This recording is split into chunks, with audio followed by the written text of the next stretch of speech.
Hello everyone and welcome to the channel. I'm Emmanuel, I'm an Airbus pilot, and in today's video we are going to deal with a topic that many of you seem to just be barely skipping over without entirely understanding what we are talking about. And the topic is the load sheet. You can see we have already received our first copy of the load sheet, which is the preliminary version. Now that is an estimate as to what we are going to get, and that is actually the most detailed version of all.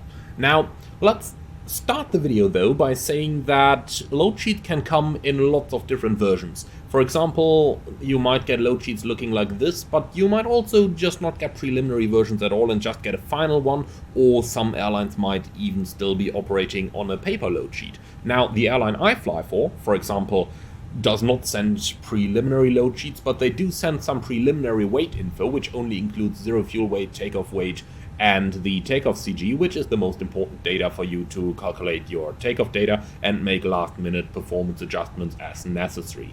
Now, in the Phoenix, however, we do get a preliminary load sheet, and then later we get a final version, which can either be in compliance or a revision to the earlier one. And in today's video, let's first of all understand the preliminary load sheet, and then we're going to deal with the final version. So let's start right over here on the preliminary one. Now, the preliminary load sheet is usually received shortly after initialization of the ACARS, as the company with that knows that you're now on board the aircraft and ready to receive information. Now, on the preliminary load sheet we check the following items. Now, first of all, we start with the edition of the load sheet, and it is edition number 1 in this particular example. There might be revisions to the preliminary load sheet which might then result in edition number 2, 3, 4, etc. This is important later on for when you get the confirmation or the revision to a load sheet, so that you know which load sheet is actually being confirmed or revised. So the edition is something that you simply have to remember or look up later on when it becomes important. Now, going further down then, next up we've got our flight's call sign, and the slash over here is the date on which the flight happens. So what we're seeing over here is Ocean 3 Yankee, which is today's call sign, and this is the 3rd of April upon which the flight is happening. Now you might be asking, why do we get a separate slash even though we do have the load sheet or the date written behind this? That's quite easy. This is the date the load sheet was generated. This is the flight to which the load sheet refers. Now, this becomes especially important when you are flying a night flight and you are crossing the datum line. So when you go through 0 o'clock UTC.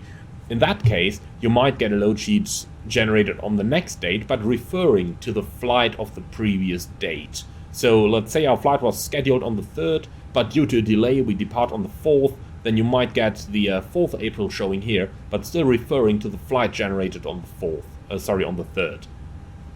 Now next up we have our airport codes. We are flying Munich to Palma de Mallorca today.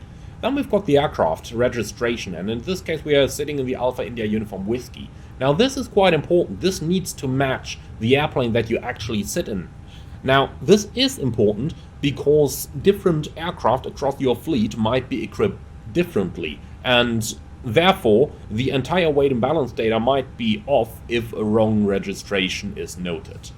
The data behind that 2/4 implies to the crew members on board the aircraft. So we've got 2 pilots and 4 cabin crew on board.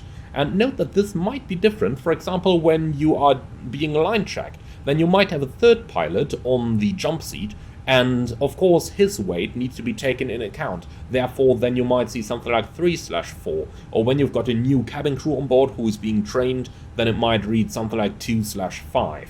So keep a good eye on this one to check that they actually took the correct amount of pilots and cabin crew into account for the weights. Now, from here on we go into the next line, and this is a little bit self-explanatory, but we will get to some more details later on. So, zero fuel weight obviously is the sum of the aircraft's dry operating weight, including the amount of pilots and cabin crew, so this is where this becomes important. You don't get separate DOW information. So dry operating weight plus the traffic load of the aircraft, so in this case the passengers. Now next to that you also have the maximum zero fuel weight, and then you've got that little L over here. And the L indicates which of the different weight factors of the airplane is going to be limiting for you.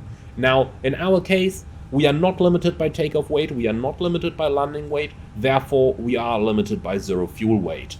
Meaning that the maximum amount of additional weight that we could carry is today being limited by the maximum zero fuel weight hard limit of the aircraft.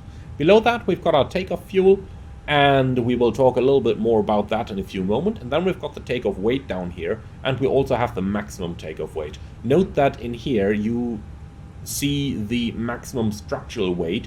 If you are performance limited, then you would have to submit that information via ACARS so that the maximum takeoff weight can be reduced when your load sheet is calculated. That is also the reason why we do the takeoff performance calculation in the preliminary pre-flight procedure and not at a later point. So, now that we've had a look at the first page, let's go ahead and go on the second page, and this is where things do get a little bit more interesting. So first of all, TIF is our trip fuel, and if you take the takeoff weight minus the trip fuel and minus the taxi fuel, obviously you get to the landing weight and then also the maximum landing weight next to that. Again, this might be limited by performance constraints, so if you do have a difference there, be sure to send an ACARS message to your company to advise them for when the load sheet is being generated. Now below that you find the underload, and this 1866 up here is the difference between the limiting value of what you are planned to have and what you're maximum allowed to have. So in this case, the difference between the actual and the maximum zero fuel weight turns out to be the underload, as is indicated by that little L that you have on the top over there. So this information here is important for when you are going to get last minute passengers or cargo. So if you have a look at this, you immediately know how much you can take extra. Now if we go into the next field, this is the passenger information section, and over here it tells us the amount of passengers we have on board. So we have 0 business class and 159 economy class passengers. Now interestingly enough, I'm not sure why the total reads 0 over here. This should literally tell us the sum of the two over here, so total should be 159 in this case. Now next up we've got the center of gravities for the zero fuel weight and the takeoff weight. Why is there 2 of them? That's quite easy. Now, the zero fuel weight center of gravity is obviously without fuel on board the airplane. But if you have a look at the airplane from the top, then you can see that the fuel which is stored in the tanks in the wings is not stored at exactly the same location amongst the mean aerodynamic chord. What this means is basically you've got fuel in the tanks which are moved a little bit to the back of the plane. Now, as fuel is being burned, weight is being reduced at the aft section of the plane, and therefore the center of gravity moves forward as fuel is being burned. So for this reason, you've got both the zero fuel weight center of gravity, which you enter into the fuel prediction page over here, and which the airplane then uses in order to calculate its actual center of gravity. And then you also got the center of gravity forecast for the takeoff over here, in this case 28.5, and this takeoff CG is taking into account the amount of the weight and the balance arm of the fuel due to the swept wings. And the center of gravity for your takeoff is also what you can have a look at down here on the trim wheel. So 28.5 is somewhere around about here, so pretty much 0 units of trim. Now, going back up, down here, we've got these numbers down here, and A, B, and C are the different sections of the airplane. So again, if we look at the plane from the top, we got section A in the front, section B in the middle, and section C at the back. And this down here tells us how many passengers are located in each of the 3 different sections of the aircraft. And this information can be used when using the Loadsheet app on your electronic flight bag. Unfortunately, at this point, not simulated by Phoenix. but when you are using that app to generate a manual load sheet, and it can also be used to cross-check the information in here. Now, when we go on then onto the third part of the load sheet, there is basically one important thing here, and that is the portable water. And that needs to be included in the aircraft DOW. And you can see down here we read 100% right now.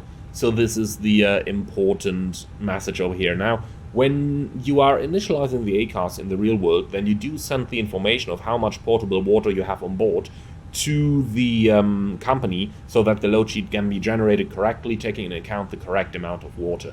Now, in an airplane like the A320, that does not have too much of an effect, but if you're looking at a larger airplane like the A330, you're already talking about several hundreds of kilos of portable water that you might have on board, and that can have a significant difference on your takeoff weight. Now, the last thing here on page 4 that is important for us is down here the name of the person generating the load sheet. And in the real world, we would also get a phone number on here. You can kind of get it down here. This is the phone number they made up. So by that, if you've got any questions or if any corrections are required, you can immediately call the person who prepared the load sheet to do those corrections for you. The last thing down here that's important is the fuel in tanks, 8,200, because if we do have a look again at the first page, then down here we only get our takeoff fuel, but not the entire amount of fuel that we loaded up. Just be aware that this amount of fuel equals what you send out to the company. So if you do a mistake over there, and it does not match the amount of fuel on board that you are eventually going to have when you start your pushback, then obviously you might run into differences from the actual weight compared to the load sheet. Now, let's have a look at what we do then with these weights. And if we get the preliminary load sheet, then we can enter that stuff into the init fuel prediction page. So we've got 59.2 tons of zero fuel weight, which you can see I've entered up here. And then on the next page, we get the zero fuel weight CG, 30.5, which I've entered up here. Now, when that information is entered and the block fuel is entered as well, then you look down at the takeoff weight, 67.2 is what the airplane calculates. And now when you compare that with the takeoff weight that is forecast in the load sheet, those numbers need to match. So 67.2 is what we got in here and what we got down here. Now, that basically summarizes what we do with the preliminary load sheet. When the data matches and when the data is accurate, you click the accept button, and that confirms to your company that the data you've received is accurate on the first load sheet.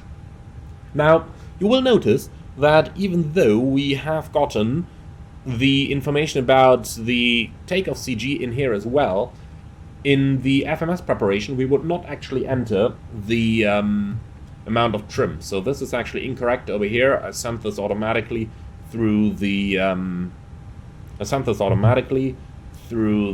takeoff performance calculator. Now, we would not have entered this. We would have kept the THS value blank, which serves as a reminder that we have not done our final takeoff performance figures yet. Now, when the boarding is complete, a couple of minutes later, you're going to receive the actual final load sheet. And this can either be in compliance with edition number 1, or it can be a revision to edition number 1. Now, if it is in compliance, then you can simply hit the accept button and leave all the values on the init fuel prediction page as they were, because there are no major changes. There can be very small changes, let's say by 100 kilograms. If we do compare these values, you can see we've got 59.1 here versus 59.2 from the previous edition. And if we have a look at the center of gravity, you can see we're now looking at 31.0 on the final version versus 30.5 on the preliminary version. If you do have time, by all means, go ahead and include those values in your FMS. Do that revision to the init fuel prediction. However, as long as it says compliance up here, the differences are minor, and therefore there is no update to the data required. Now, what is important on the final load sheet, though, is the final amount of passengers and infants that you have on board over here. So you get passengers 159, that is as planned, plus 4 infants, and the infants might not have been in the previous version of the load sheet because they are not being accounted for as weight. So an infant weighs 0 kilograms on your final load sheet, and therefore if you need the total number of souls on board, have a look down here, and obviously don't forget to add the amount of pilots and cabin crew. So now we're looking at 159 plus 4, making 163, plus 6 crew members on board, so we're looking at 169 persons on board of our aircraft. Now when the final load sheet is received, you would again go into the init fuel prediction, you cross-check that 0 fuel weight plus takeoff weight equals the amount you have over here, and then you cross-check the center of gravities. Now we end up here with 28.9, so now we can go down here, 28.9, somewhere over here, so we're looking at a light down trim of, let's say, 0.1 units. So now we go ahead and go for down 0.2, for example, like that, and now we know that our performance is finished calculated. When all of that is correct, we are going to accept this, and with that we have basically signed our load sheet and signed that our numbers are in compliance with the legal requirements. And that is basically the end of our little look at the load sheets over here. If you do get a load sheet revision, however, just so that we talk about that, so when it doesn't say compliance, but when it says revision, then there will be 2 dashes behind the values that have been updated. And when that happens, you absolutely need to include those new values in the init fuel prediction page up here, so that you get the correct data on your FMS. Alright guys, that includes our look at the load sheet. I do hope you found this information interesting. If you did, be sure to let me know in the comments below. I'm very much looking forward to your feedback on this one, and as always, if you're up for more, don't forget to like, comment, and most importantly, subscribe to the channel so that you're notified of new videos when they come. With that, I'd like to say thank you very much for joining. Hope that you enjoyed this one, as always. If you did, be sure to let me know in the comments below, and if you really like what I'm doing up here, I would appreciate a small donation through the Buy Me Coffee link in the video description below. Thank you for watching, and I'll see you all again on the next one.